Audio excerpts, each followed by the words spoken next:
मेरे प्यारे सभी विद्यार्थियों को सुप्रभातम। अपन भौतिक विज्ञान का दूसरा अध्याय गाउस का नियम पढ़ रहे थे। उसमें अपन ने गाउस का नियम पढ़ लिया और वो नियम के पश्चात अपन ने गाउस नियम के अनुप्रयोग पढ़ रहे थे। तो एक बार नियम को फिर से पुनः रिपीट कर देता हूँ। गाउस का नियम ये था कि किसी बंद काल्पनिक पृष्ठ से निर्गत विद्युत फ्लक्स उस बंद पृष्ठ द्वारा परिबद्ध कुल आवेश व 1/ε0 के गुणनफल के तुल्य होता है। ये गाउस का नियम था। मैथमेटिकल फॉर्म में था phi E is equals to summation Q upon epsilon naught, जहाँ एप्साइलन नोट जो होती है वो होती है निर्वात की विद्युतशीलता। और उसमें अपने एक अनुप्रयोग पढ़ लिया था कि अनंत लंबाई का जो रेखीय आवेश तार था उसके कारण किसी बिंदु पर विद्युत क्षेत्र की तीव्रता। उसी क्रम में अपना दूसरा जो टॉपिक है, जो दूसरी एप्लीकेशन है, वो है अपरिमित समरूप आवेशित अचालक परत के कारण विद्युत क्षेत्र की तीव्रता।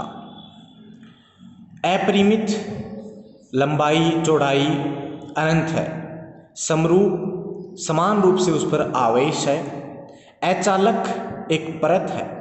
तो अचालक नाम यहाँ पे आया। तो चालक और अचालक में एक छोटा सा डिफरेंस ये होता है कि कोई चालक प्लेट है, जैसे कि मैंने माना कि मेरे पास में एक ये चालक प्लेट है और एक ये अचालक प्लेट है।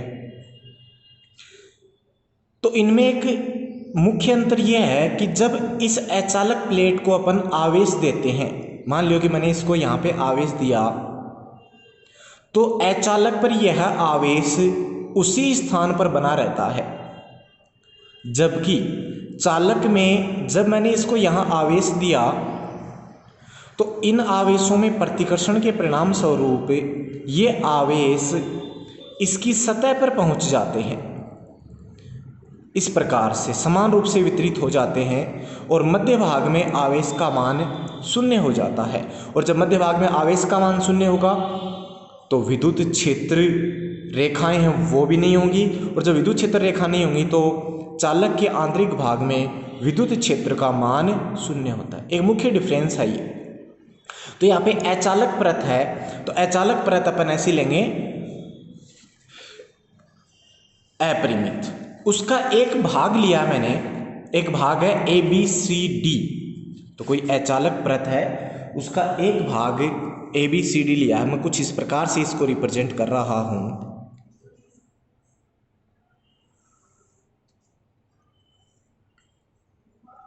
ये कुछ इस प्रकार से, ये लंबाई भी इसकी अनंत है, चौड़ाई भी इसकी अनंत है। उसका एक पार्ट ले लिया, इसको नाम दिया मैंने ए बी सी और डी। ये आवेशित है, तो जिसको अपन इसको जहाँ पे भी आवेश देंगे वो आवेश इस पे वहीं विद्यमान रहेगा। तो ये समरूप धनावेशित है प्लेट, कुछ इस प्रकार से। तो इसका आवेश घनत्व होगा, ये पृष्ठ है, 2 डायमेंशनल है। वो अपन ने पहले पढ़ा है कि जब द्विविमीय जो आकृति होती है उसके लिए आवेश घनत्व होगा कौन सा? पृष्ठ आवेश घनत्व। तो इसका पृष्ठ आवेश घनत्व कितना मान के चलते हैं? सिग्मा मान के चलते हैं।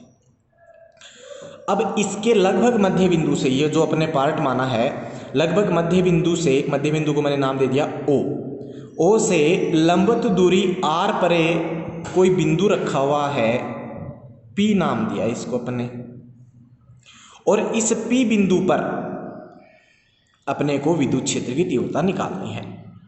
तो इस ओ के दोनों ओर अपने समान दूरी पर, ओ से समान दूरी पर कोई दो एलिमेंट, एरिया एलिमेंट, क्षेत्रफल अल्पांश लेते हैं। एक को नाम दिया मैंने A1 और दूसरे को नाम दिया मैंने A2।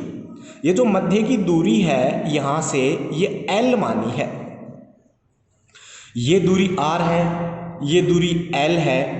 तो यहाँ से विद्युत क्षेत्र की तीव्रता निकालने के लिए अपने को क्या चाहिए, फॉर्मूला होता है KQ/R²।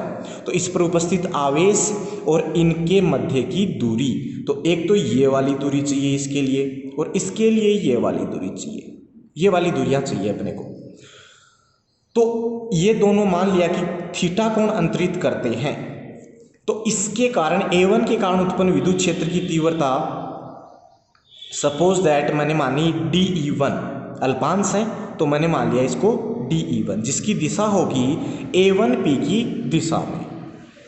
A2 के कारण DE2 मान लिया, जिसकी दिशा, क्योंकि धनावेश हैं तो प्रेक्षण जो बिंदु अपन लेते हैं ऑब्जर्वेशन पॉइंट, उसी की दिशा में होती है, तो ये दिशा हो जाएगी DE2 वेक्टर की। देखें ये दोनों समान हैं, अल्पांश की लंबाइयाँ समान है, तो इनके लिए उसके ऊपर उपस्थित आवेश भी समान होगा, और ये दूरी समान है, तो ये दूरी भी आपके पास थीटा कोण से समान दूरी पर स्थित है। तो दोनों समान दूरी पर समान आवेश है, तो दोनों के कारण उत्पन्न तीव्रताओं का परिमाण भी क्या होगा, समान, लेकिन दिशा देख सकते हैं विपरीत, अलग अलग है, भिन्न भिन्न है। तो इसकी परिणामी दिशा क्या होगी, तो परिणामी दिशा के लिए अपन इन दोनों को घटकों में वियोजित कर लें, और घटकों में वियोजित करेंगे तो DE1 का एक घटक ये और DE1 का एक घटक ये, कह सकते हैं एक परत की है अनुदिश और एक परत की है लंबवत, या इस OP वेक्टर के एक अनुदिश है और एक लंबवत है। ठीक उसी प्रकार DE2 का एक घटक होगा OP के लंबवत और एक घटक होगा OP के अनुदिश। अब इसका निर्धारण करने के लिए ये थीटा, तो ये वाला एंगल थीटा शीर्षाभिमुख है दो तिर्यक रेखाओं के बीच में, और ये भी थीटा, ये थीटा मिल गए, तो यहाँ से मिलेगा DE2 कोस थीटा इसका कंपोनेंट, इसका ये कंपोनेंट हो जाएगा DE2 साइन थीटा। फिर ये है अपने पास में DE1 साइन थीटा और ये DE1 कोस थीटा। ये प्रोसेस अपन केवल इस बिंदु P पर दिशा ज्ञात करने के लिए कर रहे हैं, परिणामी दिशा क्या होगी। तो देख सकते हैं परिमाण दोनों का समान था, साइन थीटा वाले घटकों का परिमाण समान है, दिशा एक दूसरे की विपरीत है, तो ये दोनों एक दूसरे को निरस्त कर देंगे। और जो DE1 cos theta DE2 cos theta जो घटक हैं, ये देख सकते हैं दिशा समान है, परिमाण इनका समान था ही, तो ये दोनों एक दूसरे में जुड़ जाते हैं। तो जुड़ जाएंगे तो ये दो अल्पांशों के कारण इस परत की लंबवत प्राप्त हुई। ठीक उसी प्रकार इस पूरी परत, संपूर्ण परत के कारण इस बिंदु P पर परिणामी विद्युत क्षेत्र की जो तीव्रता की दिशा है वो इस OP वेक्टर के अनुदिश प्राप्त होती है, या कह सकते हैं इस परत के लंबवत प्राप्त होती है। तो अपने को दिशा पता चल गई कि किस प्रकार से दिशा प्राप्त होती है। अब इस दिशा की बाद में अपन उस बिंदु पर विद्युत क्षेत्र की तीव्रता का व्यंजक ज्ञात करते हैं।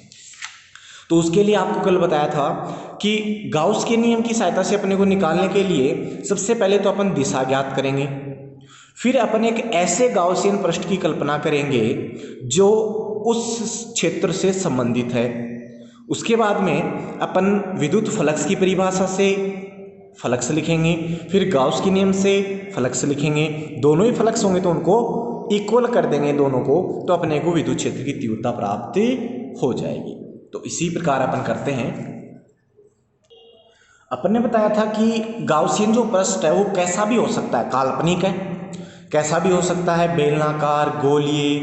तो यहाँ पर भी अपन एक बेलनाकार पृष्ठ की कल्पना करते हैं।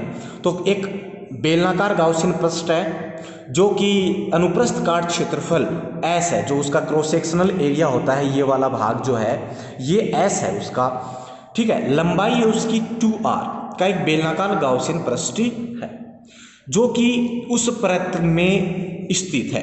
तो परत में लंबाई 2r ली है, तो इस प्रकार से स्थित करेंगे उस परत में कि अपने पास जो एक भाग है वो तो परत के इस तरफ हो और एक भाग परत के इस तरफ हो। तो कुछ इस प्रकार से अपन उसको रिप्रेजेंट कर सकते हैं। ये एक परत थी अपनी, परत का नाम था ABCD। जो बेलनाकार गाउसियन पृष्ठ है वो बेलनाकार मैंने इस प्रकार से लिया है, ये एक बेलनाकार गाउसियन पृष्ठ है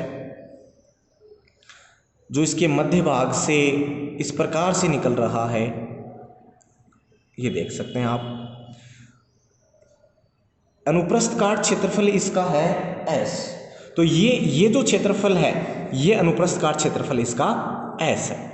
लंबाई इसकी 2r है, तो ये मध्य भाग में है, तो यहाँ से यहाँ तक की दूरी r और यहाँ से यहाँ तक की दूरी भी कितनी r होगी। ओके, तो इसमें उपस्थित आवेश कितना, इसका क्षेत्रफल अपने S माना, तो इस गाउसियन पृष्ठ, जो गाउसियन पृष्ठ आपने ले रखा है उसमें कितना आवेश परिबद्ध होगा, तो आवेश घनत्व कितना, सिग्मा। तो आवेश क्या हो जाएगा, आवेश हो जाएगा आपके पास में सिग्मा बराबर होता है Q अपॉन S, पढ़ा था अपने, या dQ अपॉन ds। तो यहाँ से समेशन Q बराबर हो जाएगा सिग्मा इंटू ds। सिग्मा है इसका पृष्ठ आवेश घनत्व है। अब इस गाउसियन पृष्ठ जो अपने माना है, इससे निर्गत फ्लक्स कितना होगा, फ्लक्स की परिभाषा से phi E is equals to close integral E vector dot d S vector. E vector क्या है, ई वेक्टर है कि इसमें परिबद्ध आवेश के कारण इसमें विद्युत क्षेत्र की तीव्रता कितनी होगी। तो इस बेलनाकार सरफेस को अपन 3 भागों में बांट सकते हैं। कैसे, 3 सरफेस लेते हैं अपन, एक सरफेस लेते हैं S1, एक S2 और एक S3, क्योंकि 3 प्रकार से, जैसे मान लो ये बेलन है तो इसका एक पृष्ठ इधर वाला, एक इधर वाला जो वर्ताकार है, और एक ये जो बेलनाकार पृष्ठ है ये वाला। तो 3 प्रकार के अपन पृष्ठ माने, तो एक पृष्ठ तो अपन ने मान लिया कि ये आपके पास में है S1, ये वाला वर्ताकार पृष्ठ। दूसरा अपन ने माना है ये वर्ताकार पृष्ठ S2, और तीसरा अपन ने माना है जो वर्तीय है, ये वाला जो वर्तीय है ये मान लिया है S3। ओके, तो विद्युत क्षेत्र की तीव्रता की दिशा कैसे, अब ये परत है तो इस परत के लंबवत होगी, तो लंबवत इधर भी होगी और लंबवत इधर भी होगी। तो विद्युत क्षेत्र की तीव्रता की दिशा इस बिंदु पर इस दिशा में होगी और इस बिंदु पर इस दिशा में, लंबवत बाहर की ओर। पृष्ठ की जो दिशा होती है वो कैसे होती है, पृष्ठ की दिशा होती है लंबवत बाहर की ओर। तो S1 की दिशा पर कोई अल्पांश है ds वेक्टर, उसकी दिशा इधर, इसमें भी यहाँ पे एक अल्पांश है उसकी दिशा भी इधर। S3 पर कोई अल्पांश है उसकी दिशा लंबवत बाहर की ओर, मीन्स ऊपर की ओर, ये ds वेक्टर, और यहाँ विद्युत क्षेत्र की दिशा इस तरह। तो इस प्रकार से अपन विद्युत क्षेत्र और जो क्षेत्रफल अल्पांश है उनकी दिशाओं को इस प्रकार निरूपित कर सकते हैं। तो अपन यहाँ पे देख सकते हैं कि S1 और S2 के लिए E वेक्टर और ds वेक्टर के मध्य जो कोण बन रहा है वो 0 डिग्री, दोनों एक ही दिशा में है। और S3 के लिए E वेक्टर और ds वेक्टर के मध्य जो कोण बन रहा है वो 90 डिग्री, लंबवत हैं, दोनों लंबवत हैं। तो इस समीकरण को अपन 3 भागों में डिवाइड कर सकते हैं कुछ इस प्रकार से, S1 के लिए, S2 के लिए, S3 के लिए। जब डॉट प्रोडक्ट हटाएंगे तो अपने पास क्या आएगा, कोस और थीटा उनके मध्य का कोण, तो इनके लिए कोस, इनके लिए कोस, तो यहाँ पे 0, S2 के लिए भी 0 था, S3 के लिए 90 था। कोस 90 का मान क्या होता है 0 और कोस 0 का मान 1, तो यहाँ पे आएगा S1 के लिए EDS, S2 के लिए EDS, और ये टर्म हो गई 0। अब देखो यहाँ से ये दूरी भी समान है, ये दूरी भी समान है, तो इस स्थिति में ये E और ये E, इन दोनों का परिमाण भी क्या होगा, समान होगा। तो मैं कह सकता हूँ S1 और S2 के लिए परिमाण समान, ds ऑलरेडी समान था तो मैं इसको ट्वाइस करके लिख सकता हूँ, ये दुगुना हो जाएगा। Phi E is equals to 2E close integral ds, और क्लोज इंटीग्रल ds मतलब इस वर्ताकार पृष्ठ का कुल क्षेत्रफल, समाकलन कर दिया, कुल क्षेत्रफल क्या बचेगा S, तो ये आएगा 2ES। अब गाउस का नियम यूज करते हैं, ये तो अपने निकाला है कहाँ से, विद्युत फ्लक्स की परिभाषा से। अब गाउस के नियम से निर्गत फ्लक्स फाई E क्या होता है, summation Q upon epsilon not, उसमें परिबद्ध कुल आवेश और निर्वात की विद्युतशीलता का अनुपात। समेशन Q का मान यहाँ से रखा आपने, ये रहा sigma into S upon epsilon. समीकरण 2 भी निर्गत फ्लक्स की है, समीकरण 3 भी उसी फ्लक्स से निर्गत फ्लक्स की है, तो दोनों आपस में तुल्य होंगी, और तुल्य होंगी तो क्या मिलता है अपने को, समीकरण 2 व 3 से 2E dot E into S is equal to sigma into S upon epsilon. S से एस कैंसिल आउट हो गया, दोनों समान क्षेत्रफल थे, तो E बराबर मिलेगा सिग्मा अपॉन 2 एप्सिलॉन नॉट। ये तो गया इसका परिमाण में। यदि आपको दिशा में सदिश रूप में बताना है तो यदि परत के लंबवत जो OP वेक्टर की दिशा थी, अर्थात उसकी दिशा जो लंबवत है उसके एकांक सदिश जो है वो n कैप हो, तो इसको आप सदिश रूप में कुछ इस प्रकार लिख सकते हैं। तो वेक्टर फॉर्म लगाओगे तो उसकी डायरेक्शन को रिप्रेजेंट करेगा ये स्थिति सदिश, जो एकांक सदिश। अब इस समीकरण से अपन देखो इजीली देख पा रहे हैं कि जो विद्युत क्षेत्र की तीव्रता है वो केवल दो कारकों पर निर्भर कर रही है, एक माध्यम पर और एक आपके पास में पृष्ठ आवेश घनत्व पर। तो यहाँ पे कहीं पर भी दूरी की कोई टर्म नहीं है, r की कोई टर्म नहीं है, तो यहाँ पे अपन ये कह सकते हैं कि उस परत से आप चाहे अल्प दूरी पर लो चाहे कितनी भी दूरी पर लो, प्रत्येक दूरी बिंदु पर विद्युत क्षेत्र की तीव्रता क्या होगी, समान। दूसरी बात, इसमें कहीं भी क्षेत्रफल नहीं है, कहीं भी क्षेत्रफल नहीं है, तो ये भी कह सकते हैं कि उस जो परत था उसके क्षेत्रफल पर भी निर्भर नहीं करती, चाहे वो आप परिमित लें चाहे अपरिमित लें। तो अगर आप अपने अपरिमित के लिए क्या है, तो अगर अपन परिमित के लिए भी निकालें और निकट बिंदुओं के लिए निकालें तो ठीक इसी प्रकार इसी समीकरण की सहायता से विद्युत क्षेत्र की तीव्रता दी जाएगी। तो दूरी पर निर्भर नहीं करता, सिग्मा पे निर्भर करता है। तो दोनों के मध्य अपन ग्राफ दर्शाएं कि दूरी के साथ निर्भर कैसे करता है और सिग्मा के साथ कैसे, क्योंकि दूरी तो यहाँ है ही नहीं तो दूरी पर निर्भर ही नहीं करेगा। तो ये हो गया पृष्ठ आवेश घनत्व सिग्मा, ये हो गया विद्युत क्षेत्र की तीव्रता E कैसे करता है, समानुपाती। समानुपाती का ग्राफ कैसे आएगा, समानुपाती का ग्राफ आता है मूल बिंदु से गुजरने वाली सीधी रेखा, तो ये E समानुपाती सिग्मा। अब दूरी के साथ निकालें तो दूरी पर निर्भर नहीं करता, और जब कोई एक राशि किसी दूसरी राशि पर निर्भर नहीं करती अर्थात उसका मान उसके प्रत्येक बिंदु पर नियत रहता है, तो कैसा ग्राफ आएगा, R के प्रत्येक बिंदु पर E का मान नियत है, इस बिंदु पर भी नियत है, चाहे वो यहाँ ले लो चाहे यहाँ ले लो, जो भी अपन लेते हैं, तो ग्राफ कैसा आता है, इस अक्ष के समांतर सीधी रेखा। तो इस प्रकार से ये ग्राफ अपने को देखने को मिलता है। तो ये था अपरिमित अचालक पट्टिका के कारण विद्युत क्षेत्र की तीव्रता। अब अपनी जो नेक्स्ट अनुप्रयोग है वो ये है कि जो अचालक परत ली थी, पट्टिका ली थी, उसके स्थान पर अपन चालक ले रहे हैं, बस इतना ही फर्क है। तो नेक्स्ट अपना समरूप आवेशित अपरिमित चालक परत के कारण विद्युत क्षेत्र की तीव्रता। तो अभी अभी मैंने स्टार्टिंग में जो डिफरेंस था चालक और अचालक में वो मैंने बताया कि चालक को आप जहां भी आवेश देते हैं वो चालक की सतह पर फैल जाता है, जबकि अचालक को अपन जिस स्थान पर आवेश देते हैं वह उसी स्थान पर रहता है। ये इसका मुख्य अंतर है। इसके लिए जो दिशा अपन ज्ञात करेंगे, फिर वही एक बार अपन दिशा फिर उसका परिणाम, तो इसके लिए जो दिशा ज्ञात करेंगे वो ठीक अचालक परत के कारण जो दिशा प्राप्त की थी उसी के अनुसार प्राप्त होती है। केवल डिफरेंस ये होगा कि जो अपन ने अचालक पट्टिका ली थी, तो यहाँ पे अपन देखें इसकी लंबाई, ये अचालक पट्टिका थी, लंबाई और चौड़ाई दोनों अपरिमित थी, तो इसको अपन ने आवेश दिया तो वो कुछ इस प्रकार से था, ऐसे उसके ऊपर था। लेकिन इसके स्थान पर अगर मैं चालक लेता हूं तो वो इसकी सतह पर चला जाता। तो मैं यहाँ पे दो सतह है, जैसे पट्टिका है तो पट्टिका की कुछ न कुछ मोटाई होगी, लंबाई चौड़ाई हो सकती है बट उसकी मोटाई होगी, तो ये उसकी मोटाई रिप्रेजेंट कर रहा हूं मैं। ये जो है ये उस परत की मोटाई है, ना कि लंबाई या चौड़ाई। तो इसकी मोटाई है, तो इस स्थिति में अपरिमित है। जब मैं इसको आवेश दूंगा इसके मध्य भाग में, तो वो मध्य भाग में ना रहकर इन दोनों बाह्य पृष्ठों पर चला जाता है कुछ इस प्रकार से। तो इसके मध्य भाग में आवेश का मान है 0, मध्य भाग में आवेश का मान 0, तो वहाँ विद्युत क्षेत्र भी क्या होगा, 0 होगा। ये इसका डिफरेंस है।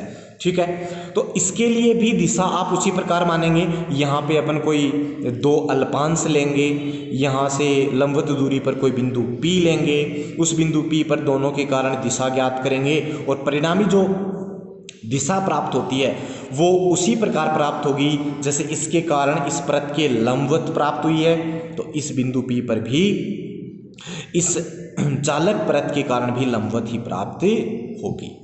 तो दिशा अपन यहाँ पे ज्ञात नहीं कर रहे। अगर एग्जाम में ये डेरिवेशन आता है तो आपको दिशा कुछ इस प्रकार से ज्ञात करके आनी है, सेम पहले वाले के जैसे। ओके, अब अपन सीधा परिमाण ज्ञात कर रहे हैं। तो विद्युत क्षेत्र की तीव्रता कैसे आएगी, देखें।